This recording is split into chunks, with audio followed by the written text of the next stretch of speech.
Hello and welcome to the Business of the Business podcast. I am your co-host, JP John Poz from the Two Man Power Trip. Joining me is my co-host, the wrestling financial genius himself, Mr. Lavie Margolin. Lavie, how you doing today, sir?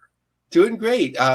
Obviously, 2024, a few episodes in, but our first guest, a very special night. Interestingly, I came across this book called Ballyhoo. I guess on the screen it's reversed right now. Ballyhoo, the Roughhousers, Conars, and Wildmen who invented professional wrestling. So we welcome the author, Jon Langmead. Hey guys, thank you so much for having me. Thanks for the invitation. It means a lot, and I appreciate your interest very much. So whenever we have a guest join us, I have to name drop, build up some credibility and that sort of thing. So being a researcher myself, not to go so far as, your amazing 10 years of research into this book, basically solving the mystery of how did professional wrestling start? When did it, become fake? It may have always been, that sort of thing, which we'll get into. I'm not sure if you ever read his book, Bad Rabbi, but you cited Eddie Portnoy in the book, and I'm not sure if you could see behind me if you recognize. There's the blimp. I see him. Yes, Martin the Blimp Levy. So right. This is Eddie Portnoy, spoke at YIVO, which is a Jewish nonprofit in New York, when his book Bad Rabbi came out, and I love event posters and I love wrestling books, obviously. So I finally got this framed, and this is. At least if I'm pointing the camera the right way, the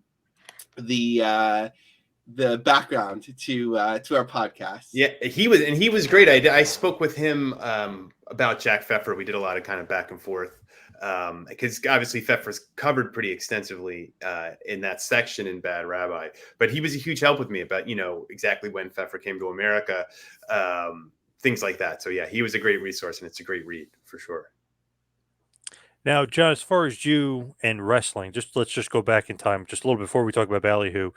When did you become a fan? Like, what area did you grow up in, and did that have effect on what kind of fan you were? Because to me, always like Northeast is WWF. I mean, it always kind of breaks off that way to me, anyway. So, where'd you grow up, and what were you a fan of? Yeah, I grew up in Baltimore, Maryland. So I became a fan in 1984. I had kind of marked it at one point because I can really specifically remember seeing on TV the night Barry Windham. There was like a replay. I remember coming across it on a Saturday afternoon of the match when Barry Windham and Mike Rotunda beat Iron Sheik and Nikolai Volkov for the tag team titles. And I can't explain what it was because I had seen wrestling before that, I think.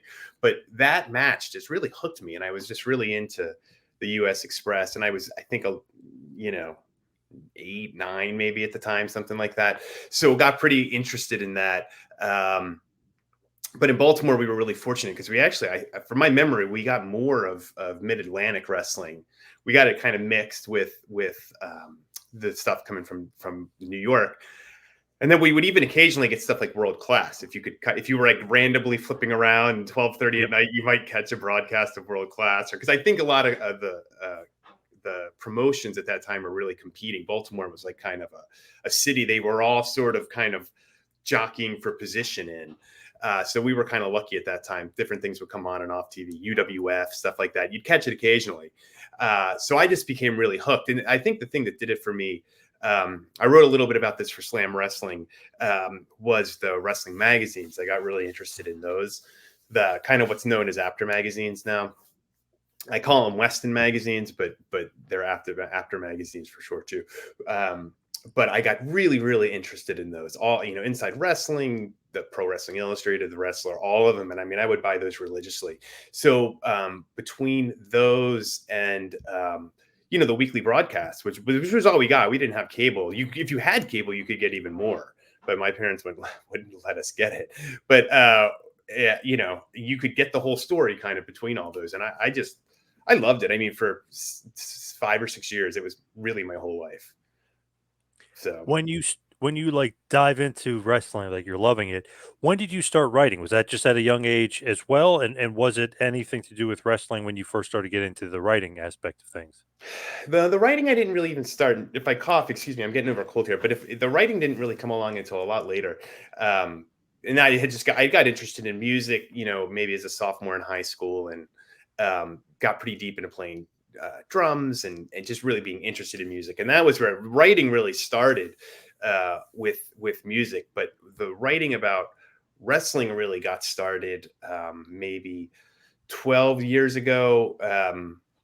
I just got really interested, maybe like a lot of guys my age who kind of watched wrestling and then stopped for a long time, got kind of interested in it again. I was curious, does it hold up, or does it still hold any interest for me? But for me, it really became a lot about like, what is this thing? Where did it come from? Who are these people? Like, what was all this? And there was kind of so much you could find on the internet about it. So I kind of went down that rabbit hole, but got really lucky enough to write a long piece that's up on the website Pop Matters about the history of the Western magazines. And I tracked down the writers for that and spent about a year tracking all those guys down and doing a whole long history of the magazines and how they wrote it and what I call it kind of at the time creative journalism, how they kind of took something that was sort of real, which was in and of itself, had all these other tentacles, but then they kind of also then crafted this whole fictional world off of that. So that was how I got into writing specifically about wrestling. And then it just kind of went from there. And I started writing with Greg Oliver and Slam, and it just went from there. What about this book, Ballyhoo? I mean, was that something? Because I think, if I remember correctly, it took you 10 years to write it, right? It did. I mean, between all the research and writing and all of it, and just draft after draft after draft. Yeah, it took about 10 years writing, somewhere around there. It was definitely at least 5 or 6 years of kind of starting and stopping and things like that. So yeah, it was a fair amount of work. When you're doing that and doing the book, are you making a lot of connections? Who are you getting some help from? How are you doing this? It's just as far as a historian aspect is concerned. Yeah, no, good question. Thanks for asking, because in the acknowledgments, it was something I was really wanted to be kind of make sure I highlighted was I think if the book has any whatever factual accuracy it has, I think is owed to the fact that I did make so many great connections with so many historians. I mean, I'm sure I'll forget some people, but guys like Steve Yohe, I mentioned Greg Oliver, Steve Johnson, Mark Hewitt, Tim Hornbaker, some of those guys people may know, some of them they don't. But I mean, there's a reasonably small community of guys, and they are mostly guys. There may be some women. I didn't actually meet any female historians. There might be some, but that are studying this. I mean, and really, it's going match by match and looking throughout from as far back as you can go, really from the 1860s and 70s, and building out these long match results city by city, and kind of looking at title changes and going through the newspapers. And, obviously in the old days it was by hand. Now people can kind of do it much, much faster. But I mean, sitting at the microfilm carols, just going article by article, and making notes and things like that. But I was able to connect with all of them, and have these really fantastic and long conversations. And each of them were really willing to share information. Not a single one of them was reticent at all. It was really, and I'll say this over and over, but it was one of the best experiences of my life. It was so fun. They were all so great to talk to and work with. And they loved talking about this stuff. It was really, really the best. And I was so specific about trying to get stuff right, because I think I wanted to do right by them. And that was one of my biggest priorities. Now, Ballyhoo, the roughhousers, con artists, and wildmen who invented pro wrestling. Any surprises in there, like as you're finding out the true history of wrestling? Yeah, I mean, I hope I did capture the true history of wrestling. The surprises, I think what surprised me when I was getting into it, and I guess it's what interested me in it, was how early in the process the matches pretty much look exactly like a match from 1986, something like that. That you can look at a match in 1917 and it sounds an awful lot like the matches we were watching, in the 1980s. And obviously there's some differences, and there's some of the characters might be a little more exaggerated. Some of the moves might be a little different, but the basic core idea is kind of all there already by 19. And it doesn't, I don't think it really changes all that much. This idea that I think, Jack Pfeffer exposed the business in the 1930s, and the fans all believe 100% of it's true. You know, I'm pretty skeptical of that. There's obviously not, I can't prove it, but I think the book certainly goes to show, you know, the newspapers were talking pretty openly about questioning, you know, how much of this stuff was maybe prearranged. And I don't, and you know, I'm certainly not saying wrestling's fake. You know, I have no interest in that stuff, but you know, I think we all kind of obviously know there's some prearrangement that goes on and there's some exaggeration that goes on and things like that. But that just makes me kind of love it more. So I think this idea that these guys, even in the 1915s, 15, 16, 17, were kind of like coming up with these creative endings and, you know, hey, you turn it down, you know, go down, bend over to tie your shoe and I'm going to run over and pin you real quick. You know, it's just like, it was amazing to me, you know? So that really was, I think, surprised me and was what got me so interested in kind of digging into this even more. What made you want to do it just to begin with, like to really analyze it? Did you really want to learn the true history of wrestling, just, you know, going all the way back when? Yeah, I think that I think I knew I wanted to write something about wrestling. I mean, you know, a lot of guys write books about it. It was something I liked writing, and I love wrestling. And I thought, you know, maybe there's something here. But the question was, is there an angle that hasn't been covered to death already? You know, in all the books that are out there, you know, there's plenty of books. So for me, it was just looking around for a lot of time was spent just looking around. You know, I would have loved to have written about the territories. You know, that's something I love, this 50s and up into that period of time. And but this idea of like the conflict between the promoters was really compelling. You know, that's really obviously compelling in the 1980s. All the stuff going on there between Jim Crockett and Vince McMahon. But anyways, you go back, you really see it up in 1910s, in the 1920s, in the 1930s. The conflicts are there, and the conflicts are probably 10 times more, you know, pronounced and aggressive than even they were back when we think of like the Monday Night Wars or something. I mean, they were way more cutthroat back in the 1930s, you know? Mafioso style. Big time. Yeah, exactly. To some degree. Yeah. Now let me hand it over to Lavie. I know he's got a lot of good questions. Yeah, I have my fingers like in different pages of the book. I guess I should have put tabs or something like that, but as I'm figuring it out. So uniquely, one of the things that you didn't shy away from in the book was the early intertwined history with boxing.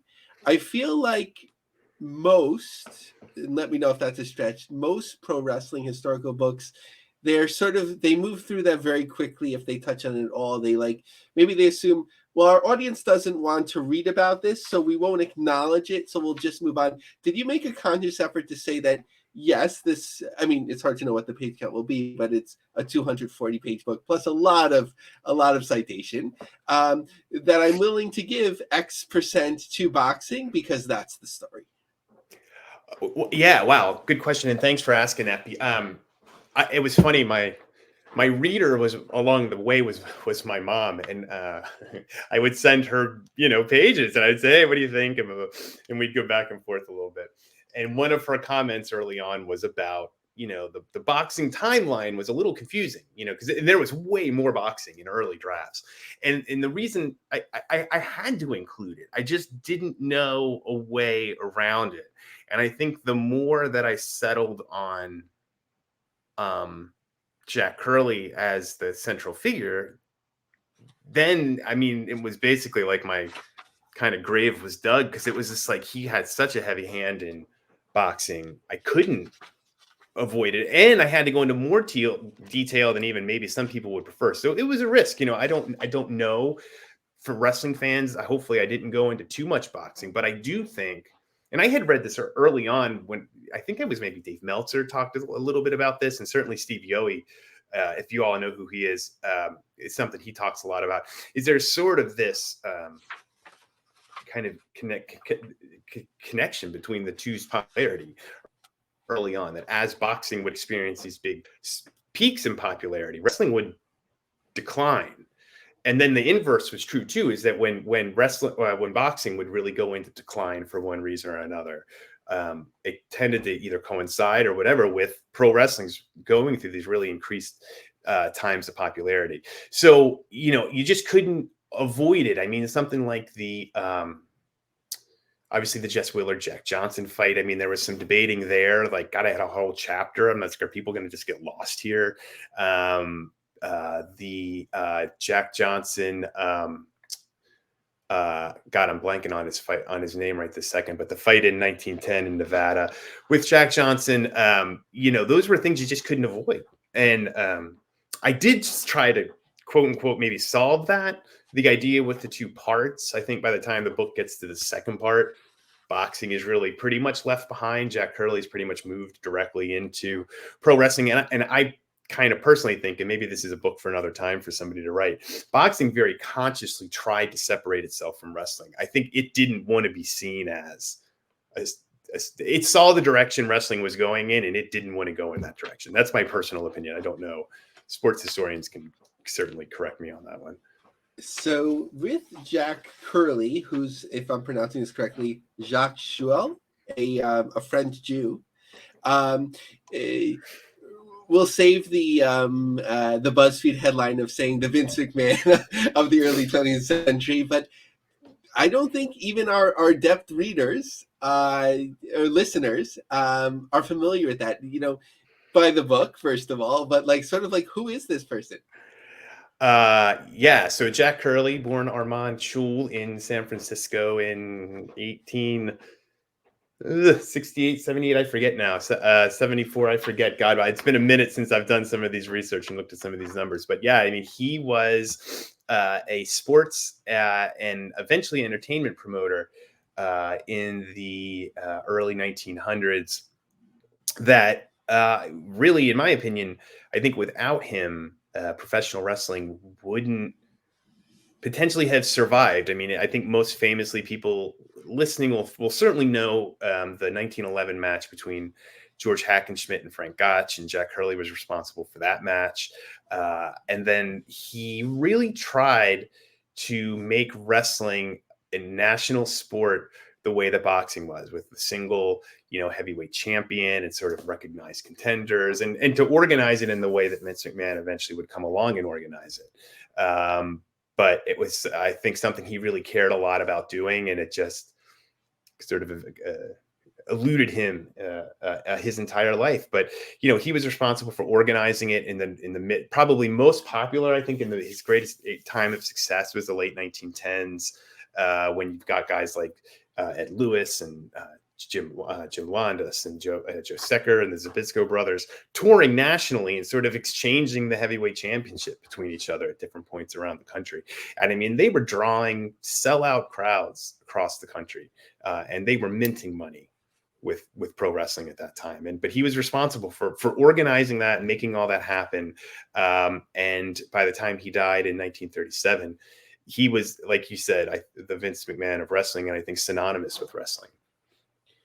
So while there was questions about sort of the legitimacy of pro wrestling, I think one of the points where sort of like, this is theater, this is show, was this tournament or this sort of like residency in an opera house in New York, where there was this character that emerged called the Masked Marvel that was really a phenomenon. Can you tell us about that?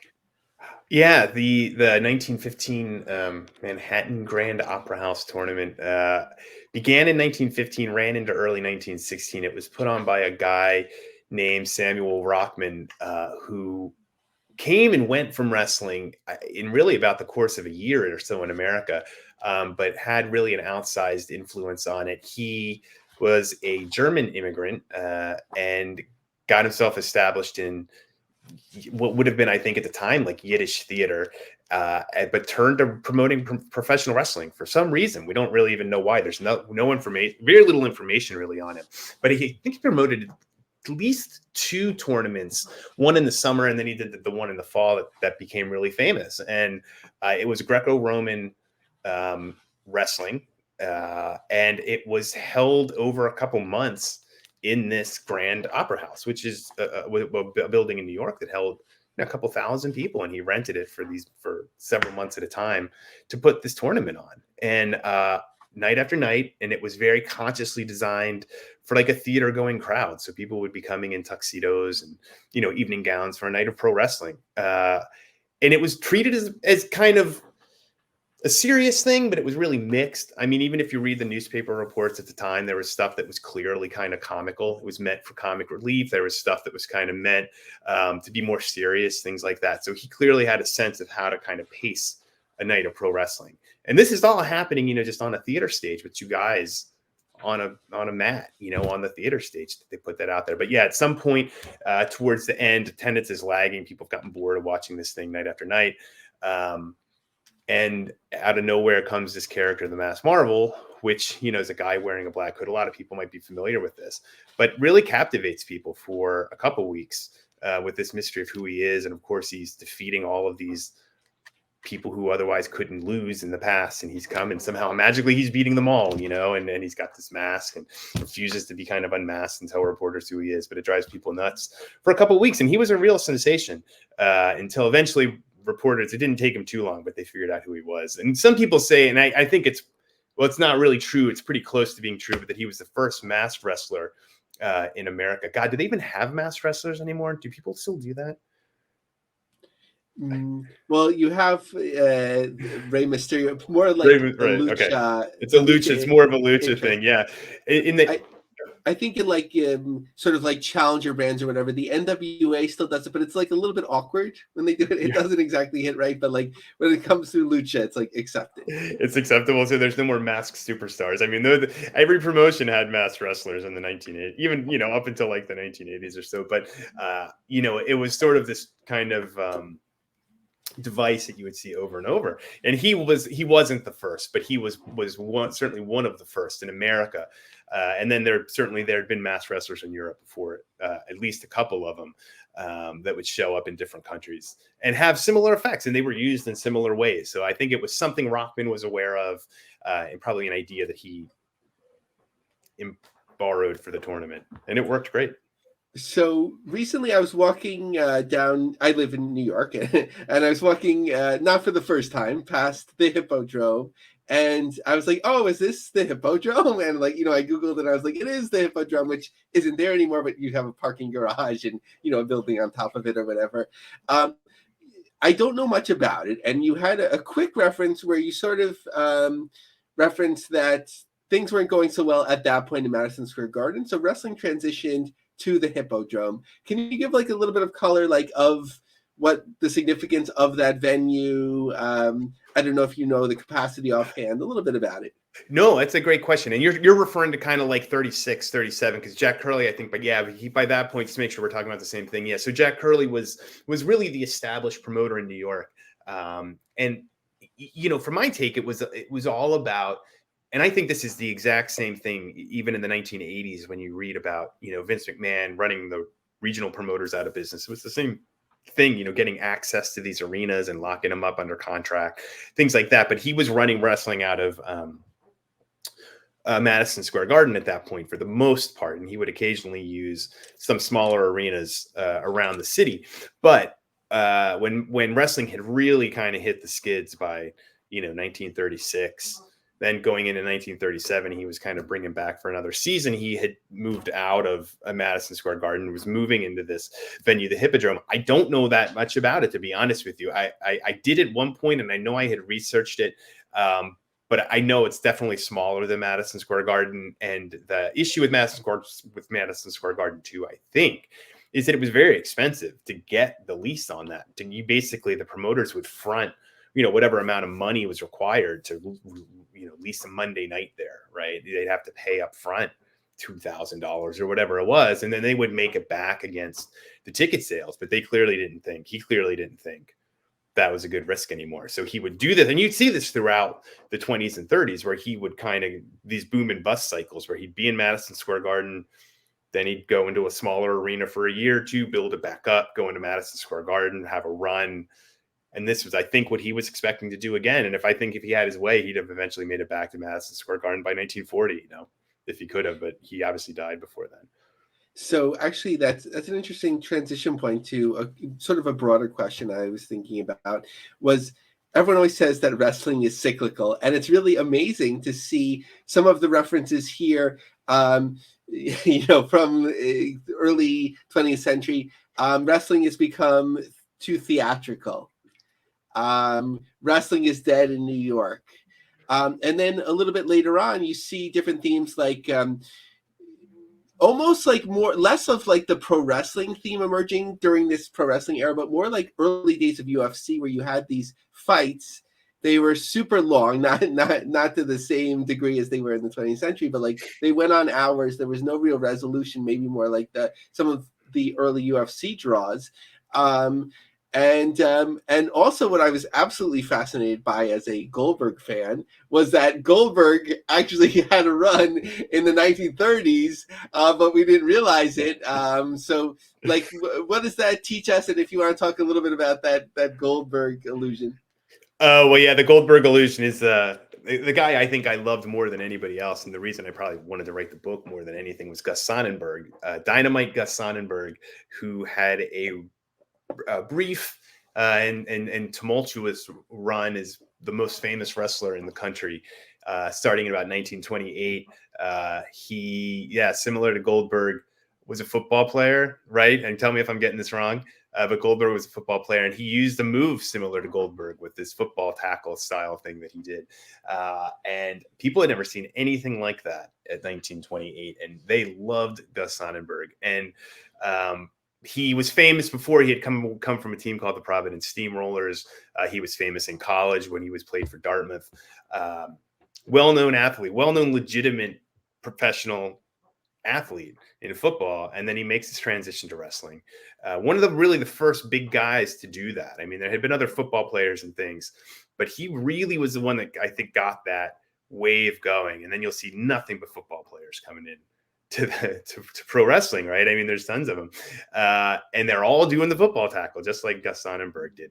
Now, and he ended up having a run where undefeated, and it was this national phenomenon of Gus Sonnenberg, 30, 40, 50 matches, whatever it was that he ended up having. He won the world championship from Ed Lewis.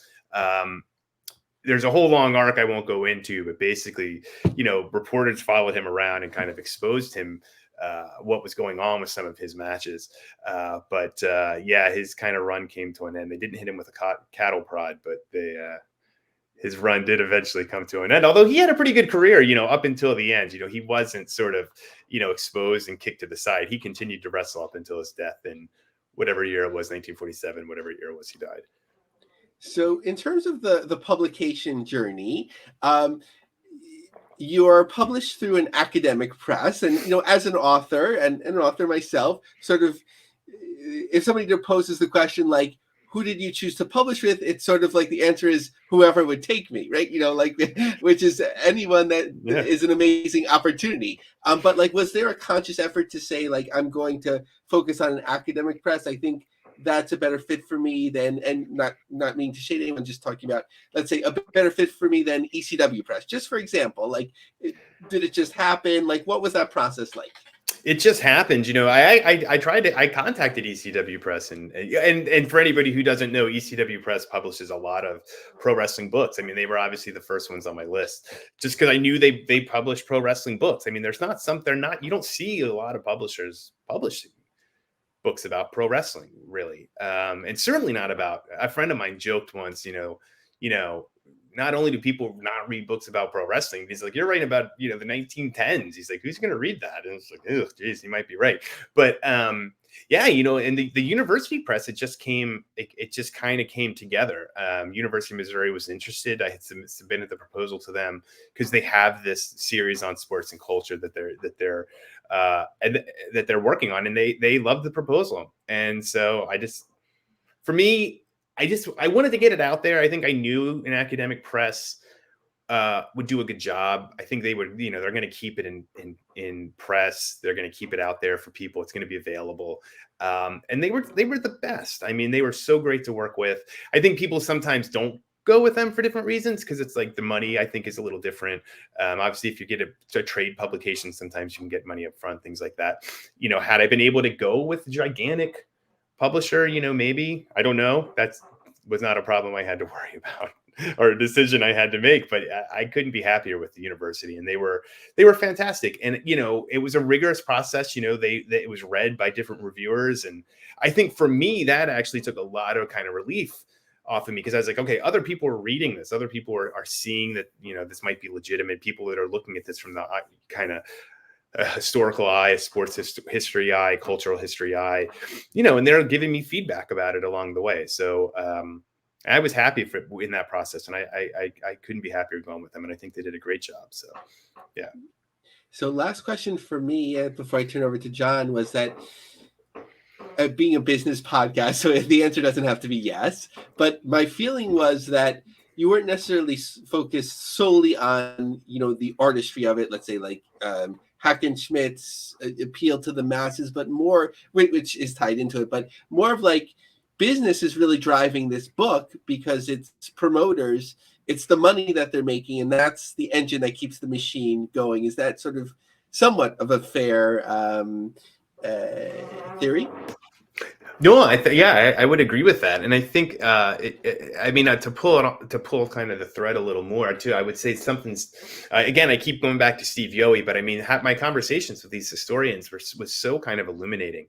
There was something he said to me about the reason they go and they look match by match by match by match by match. You look, it's hundreds and hundreds of matches, and they'll get the results for them from town to town. And he's like, that's how you can tell who was going over with the fans, and where they were going over. You might win in, Kenosha, but then you lose, 3 nights later in Des Moines. Why? Well, Des Moines might have been more of a Stanislaus Zabisco town, but that's how because we're never obviously going to go back and be able to get this information. And there's no, Rosetta Stone out there that has all of it.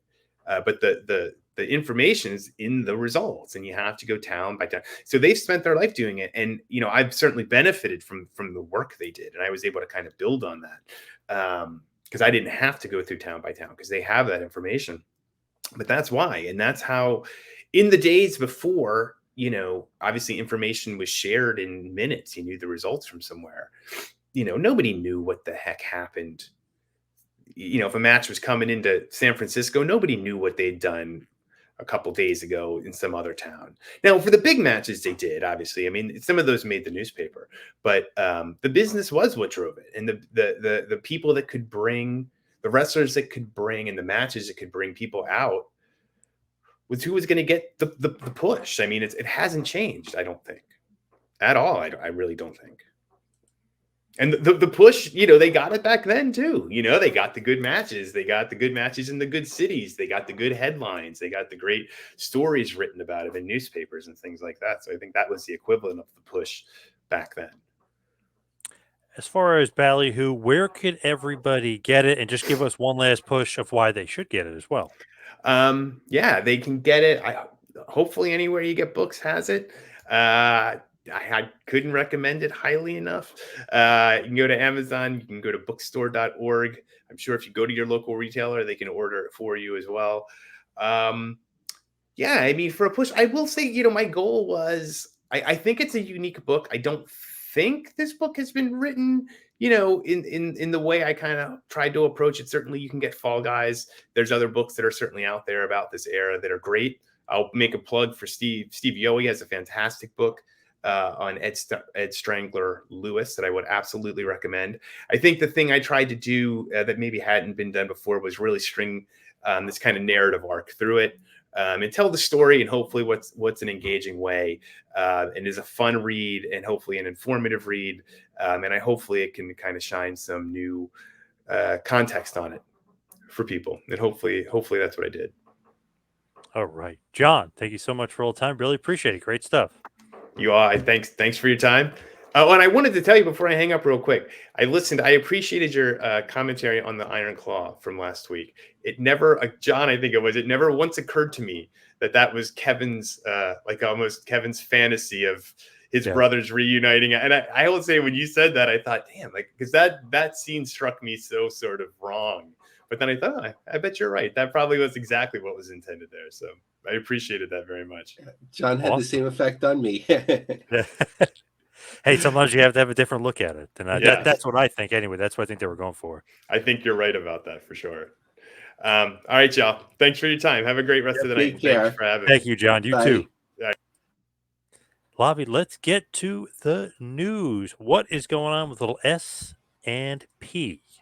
The global status. The Yes. global stats. So it's whenever these gigantic media financial analysis occurs, you always have to like stand up and pay a little bit of attention to it. So I don't have it as like a comparison point right now, but they had dropped on us one looking at the Chinese market around the new year, and then suddenly I got in my results the American market. So just a few touch points. I think Brandon Thurston might seemed intrigued by this research, so he might pick it up in one of his podcasts soon. But percentage of online households in the U.S. that view selected sports. So pro wrestling of this list of sort of like major, semi-major sports, pro wrestling is the lowest. It doesn't mean it's the lowest sport because there's a number of sports that aren't ranked at all here. But for example, 8% of households in the US view pro wrestling, 9% motorsports, 10% combat sports, ice hockey 16%, and then obviously basketball, baseball, and football 30, 32, and 52%. So just a little bit of perspective on that. The age of viewers for pro wrestling, 18 to 24, is 10% of viewers. So that's somewhat consistent with some of the others. Where it begins differing is that for pro wrestling, 21% are between the ages of 25 and 34. That compares to just 10% in motorsports and 24%, so somewhat similarly in combat sports. 27%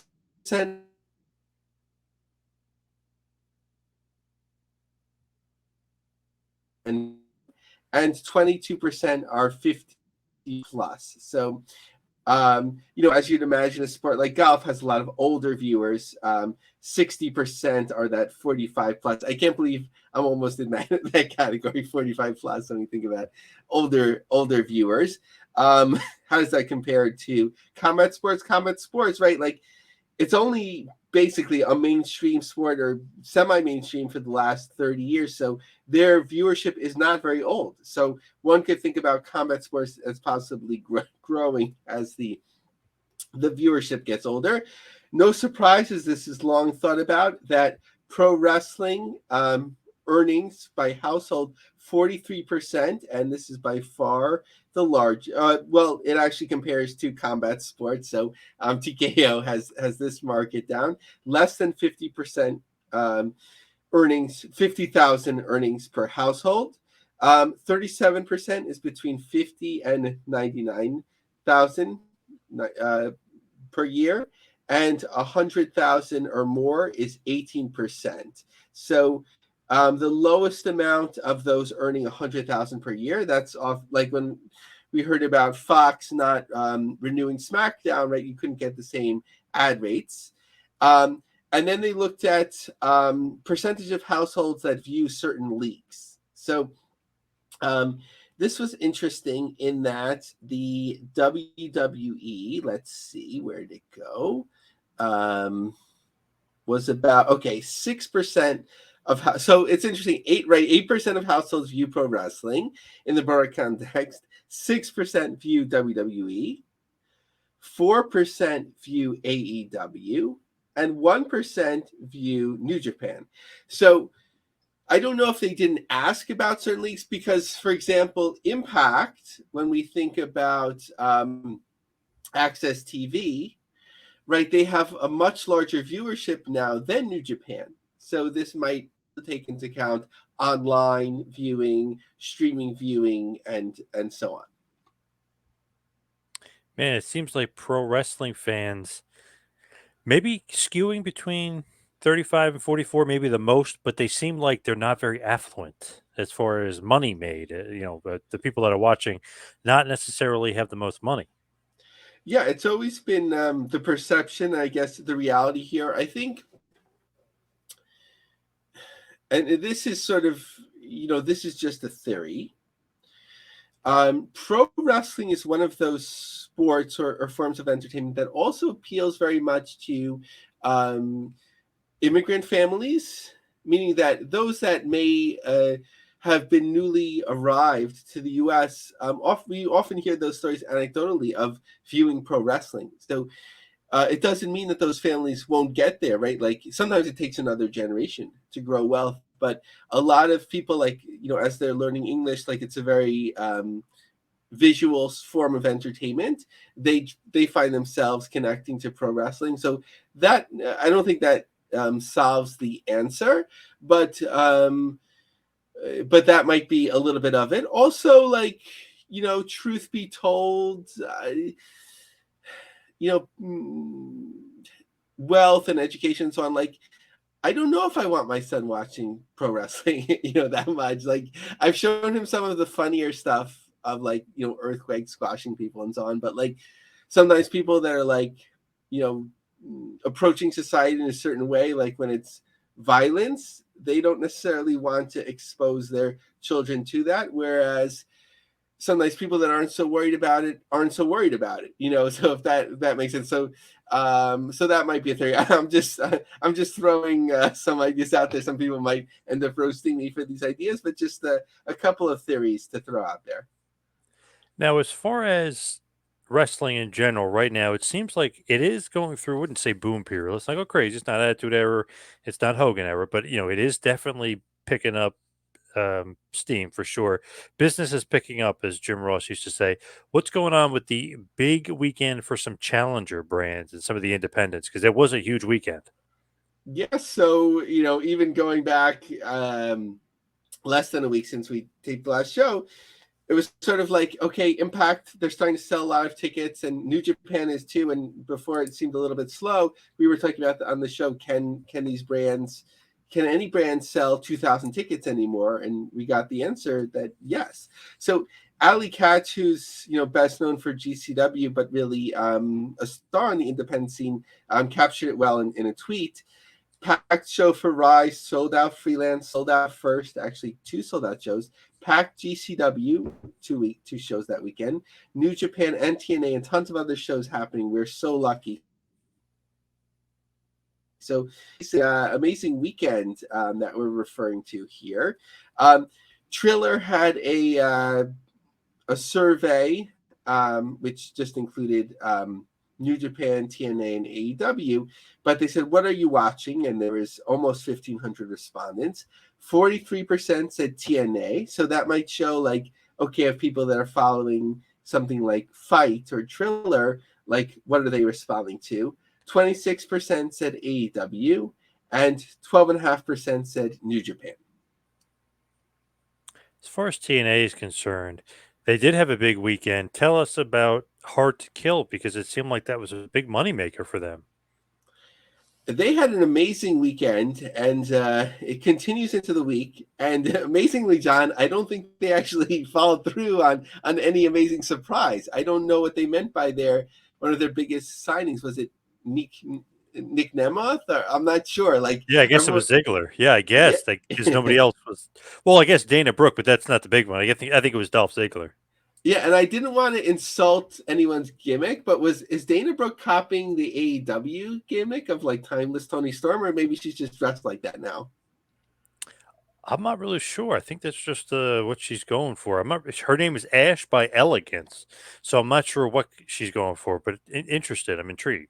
Time will tell. So, Yeah. or timeless will tell. No. So first of all, they did really well on their attendance. So, and this also goes to show, like, it's sort of like setting expectations, meaning not necessarily that TNA is setting expectations low, but they're doing a good job of booking the right venues, right? Because 1630 for AEW, they would get eviscerated, which sometimes they do, but as the ticket sales picked up, and I don't even think they used the full palms to do this, like, that was a win. Len Asper, the CEO of Anthem, called it a sellout and a record gate. They had expanded tickets there. Actually, WrestleTix had it as a potential max capacity for the venue of 2071. And WrestleTix said, much credit to TNA and New Japan for selling a lot of tickets late and never budging on price either. I think both pick perfect size venues at the moment.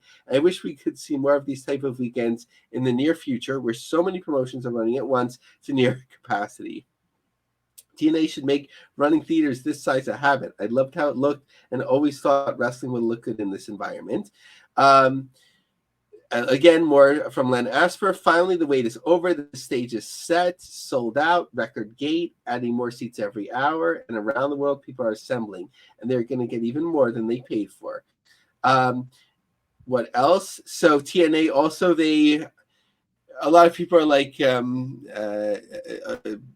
didn't they have a relationship already or whatever? But our friend from two-time guest on this podcast, Dorian Roldan, was on the show, and they reaffirmed their relationship with TNA, or maybe announced it as a new partnership, whatever it may be. So I think that's a win-win for both brands. AAA, I think, would struggle right now to sell tickets on its own in America, and sort of like they're figuring out their mix and connecting with brands like TNA and possibly getting a fee when their talent come is a really smart idea. Then even possibly more impressively is to get a strong gate for a television taping the day after a pay-per-view. Even like Ring of Honor at its hottest under Sinclair brand, like the second day would just be difficult.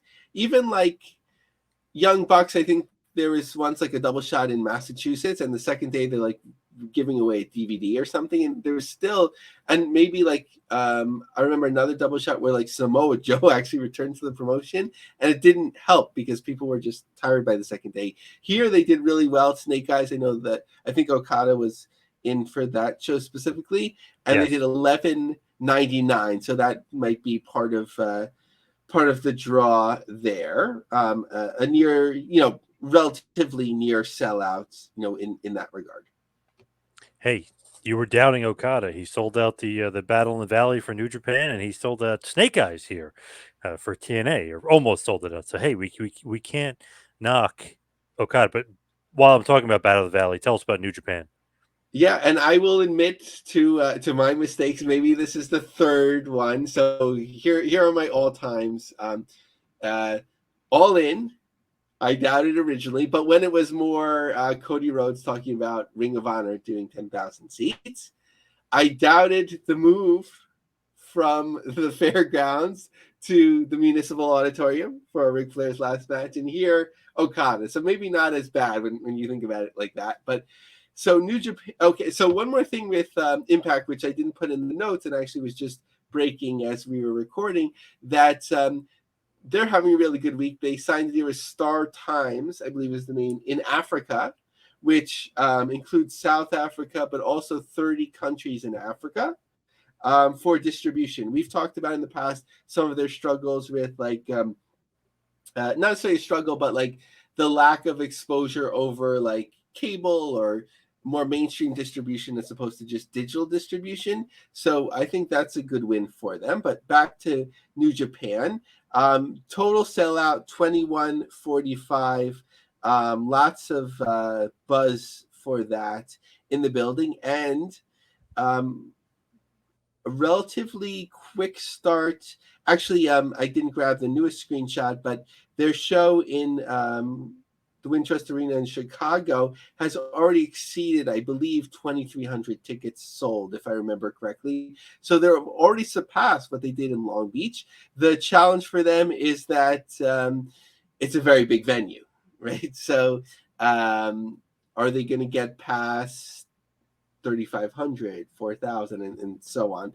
Let's see what they do, because a few years ago, and when they were, I would say, a hotter brand, Cicero Stadium, I think it was up to 3,000 tickets that they had sold in that iteration. So maybe one would say that would be a better choice. But here they're off to a pretty hot start, and it's several months away.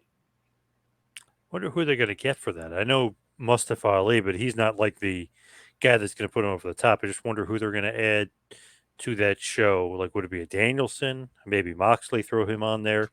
Mercedes Monet, if possibility. So I wonder who they're going to put on there just to put them over the top. Yeah, they're picking up, I guess, the names that they can that are out there. And Mustafa Ali, on a smaller scale, Fightful was reporting and speaking to the different promoters, maybe Brett Lauderdale and some other people that that he's helped with ticket sales to different degrees, and we're seeing it with like the other promotions that are saying sell out, sell out. An interesting point from Mustafa Ali, and not to get too down the road in terms of politics and identity and so on. Like one of the things that he said, which I totally believe would come from allegedly like WWE or wherever it came from. Like somebody would say like, "Oh, no one will cheer for somebody named Mustafa Ali," and it made me think. The name doesn't sound so different from Muhammad Ali. I think a lot of people cheered for him. So, not to discount that point in that challenge that he had in wrestling, but it's certainly not unprecedented. People will certainly cheer for who they like. No doubt. What is going on with GC Dub? So a very hot weekend for GCW as well. Chicago and Columbus. They were pretty packed out, these venues. We know Chicago was a sellout even with the threat of a storm. I'm not sure in the end what happened, but everything worked out well there. Columbus did really well too, and this is the perfect type of venues for GCW in terms of regular shows. I would say, like, even New York, as I talked about, in Brooklyn, like that, like one tier theater type of venue. It looks great on television. The fans are on top of the action. You can't always get that, but I think that sort of thing works really well. They announced the Collective, off to a very hot start in terms of a small venue. I think it's at a catering hall, whatever that means. It can mean a lot of things, but the first 3 rows in terms of a package were sold out. I know Joey Janela's Spring Break is always, one of the hottest shows. Is the first show sold out, then the Cluster F is doing very well as well. Effie's show is doing really well. So, but also spotlighting, like when we talk about momentum, Tampa is 6 rows deep already, and that's a good number for GCW. Dallas is looking really good. In Arizona, it's probably sold out by the time you read this as well. So as we talked about, like, how is GCW pointing? It's now, pointing definitely an upward trajectory. What is going on with the Premier Streaming Network, and should we be worried about anything? Yeah, we loved having them as guests on the show, and I am worried about them. I mean, not necessarily of Freddie Prinze Jr. I think he'll be fine one way or another, but these bumps in the road, which we've referred to about a few weeks ago as well, it doesn't give me confidence in their long-term stability. And this is probably, if this relaunch doesn't work, my speculation, my guess would be this is probably will be it for them. Directly from an email from PSN. So this is our friends at PW Ponderings. We've been covering so many things tonight. Just a reminder that we're the official business podcast of PW Ponderings, and an interesting piece that they covered, and this is from that directly. So go check it out on their website. They have ended their current app and will be launching a new app soon as the premier wrestling app in the first quarter of 2024. Here are the details. What to expect: seamless content transition. Your favorite premier streaming content will become part of the new wrestling app, ensuring you'll have access to classic events and new shows. Enhanced features. Enjoy features such as social connectivity, dedicated arenas, centralized news hub, exclusive merchandise. Will be free. While some premium events will remain pay-per-views, our commitment is to provide you with a dynamic, engaging, accessible platform without the need for a subscription. Continue access to library. In the meantime, you'll get their content on YouTube. So free, the free model didn't work so well for Pro Wrestling TV. I see that they have some upsell capabilities here, but I don't know. The challenge that I've always seen with them has been like the lack of an anchor promotion, one that, like GCW that drives, or at least drives the pro wrestling side of Triller TV. IWTV has its Beyond and its weekly program as well from Massachusetts, but Premiere, I don't think, has ever found that anchor. They've just had a lot of good content, but there's a lot of ways to access good content today in pro wrestling. So rooting for them, but concerning that you have to do like this much of a pivot this early in the launch. As far as some indie quick hits, tell us what's going on, even with her buddy Kevin Kleinrock. What's going on in this crazy world of wrestling? Kevin Kleinrock hitting 8 for 8 at the casino, Cathedral City. The 8th show sold out, Viva la Lucha, which is special lucha show that they bring out there. Rocky Mountain Pro, of course, out of Colorado. You don't always see shows in Wyoming, so they're going to run a show in Cheyenne, Wyoming. I forgot if that was the city that GCW had tried out, but I don't think returned to. But Effie actually got a good reception there at the time GCW had run. 140 were in attendance for TWF as it raised $1,740 for charity. Not a huge thing in the nature of this gigantic business, but it's always interesting to see like how charities are benefit from running pro wrestling. Prestige Wrestling has a low floor seat alert. Of course, Mustafa Ali, one of the talents there, on February 25th. And a couple long form articles that I had saved on independent wrestling, but we'll save those for another day. Nice. So let's wrap this bad boy up and head towards the plugs. Follow me on Twitter and Instagram at Two-Man Power Trip. Check the website, tmptempire.com. Lavie, what do you got going on? Yes, and as I return to the screen, sorry, as I was looking at my notes, I think I lowered things at one point, but no one needs to see me. You just need to hear me. So follow me on Twitter, LavieMarg, LavieMarg. Check out my long-form articles on LionCubJobSearch.com. Check out our official business of the business partner, or we are their official business podcast, PW Ponderings, and we are distributed by the Creative Control Network. All right. Thank you to John. Get the book Ballyhoo ASAP. Thank you, Lavie. Thank you, everybody out there, for listening. See you right back here next week for a little business of the business. We'll see you next week, folks.